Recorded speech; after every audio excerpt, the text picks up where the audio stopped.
For example, this verse from the original text of Mahabharata written by Vyasa, where Krishna says, I am the Atman. Vyasa says, Krishna is not speaking as an individual deity, but he is being a medium through which that supreme consciousness expresses itself as Atman, as a representation of Parabrahman.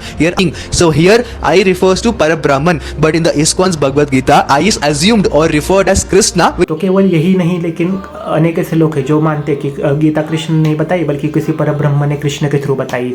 और गीता में कृष्ण को supreme नहीं कहा गया, लेकिन कृष्ण उस परब्रह्म को सुप्रीम कह रहे।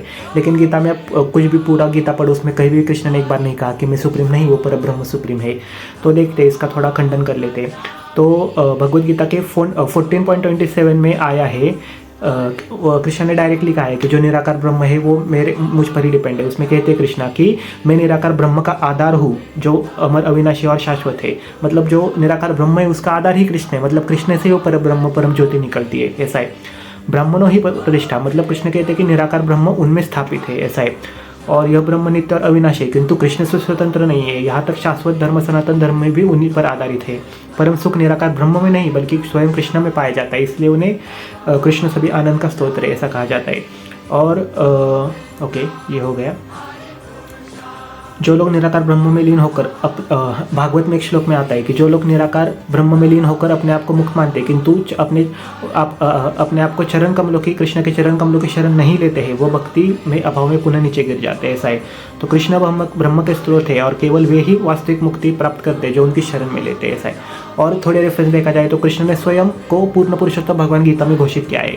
गीता के 10.8 में कृष्ण सभी चीज़ों के मूल कारण ऐसा कहा गया है कि कृष्ण खुद कहते हैं कि अहम सर्वस्व प्रभो, मैं समस्त आध्यात्मिक और भौतिक जगहों का स्तोत्र हूँ, सब कुछ मुझसे ही निकलता है। जो बुद्धिमान लोग ये जानते हैं वो मेरे हृदय से मेरे आराधना करते। तो स्पष्ट रूप से कृष्ण कहते हैं कि मैं सबका स्तोत्र हूँ। यदि वो किसी दूसरे परब्रह्म की बात कर रहे होते तो कैसे वो कहते हैं कि वो परब्रह्म सबका स्तोत्र है, लेकिन मैं नहीं। अब अर्जुन भी कृष्ण को परब्रह्म स्वीकार किया है। अर्जुन 10.12 में कहते हैं कि परम ब्रह्म, परम धाम, पवित्र परम भगवान, पुरुषम शाश्वत दिव्यम आदि। इसका मतलब भगवान कृष्ण आप ही परम ब्रह्म हो, आप ही परम धाम हो, परम शुद्धता सनातन दिव्य हो। तो अगर यहाँ पर कोई और परब्रह्म होता तो अर्जुन भी नहीं मानते। अर्जुन कृष्ण को नहीं कहते, अर्जुन तो उस परब्रह्म को कहते, लेकिन अर्जुन ने कृष्ण को परब्रह्म माना है। तीसरा पॉइंट है, कृष्ण का विश्वरूप उनकी सर्वोच्चता सिद्ध करता है। तो कृष्ण को अगर परब्रह्म का दर्शन करवाना होता तो किसी निराकार ज्योति का दर्शन करते, लेकिन कृष्ण ने खुद के विराट स्वरूप का दर्शन करवाया, है ना। 10.15 में आता है कि हे पुरुष, हे परम पुरुष, केवल आप ही अपनी शक्ति से अपने आप को जानते हो। तो अर्जुन कहते हैं कि केवल आप ही अपनी शक्ति से जानते हो, बाकी कोई नहीं जान सकता, ऐसा है। तो इसका निष्कर्ष क्या है? इसका निष्कर्ष है कि जो गीता में मैं ऐसा कहा है वो मैं किसी निराकार परब्रह्म ज्योति के संदर्भित करता है, न कि स्वयं कृष्ण को। इसका सीधा खंडन श्री कृष्ण ने अपने शब्दों और अर्जुन के शीघ्रता विश्वरूप दिखाने के इस अनेक पॉइंट से, मतलब गीता में पढ़ो तो और बहुत पॉइंट है, लेकिन मैंने कुछ थोड़े से पॉइंट्स में डाले। तो श्री कृष्ण केवल परब्रह्म के प्रतिनिधि नहीं है, वह स्वयं परब्रह्म है ना। उन्हीं से वो ज्योति निकलती है। पद्म पुराण में तो कहा है कि जो परब्रह्म ज्योति है तो भगवान कृष्ण के नख का केवल एक अंश है। बोलिए हरे कृष्णा।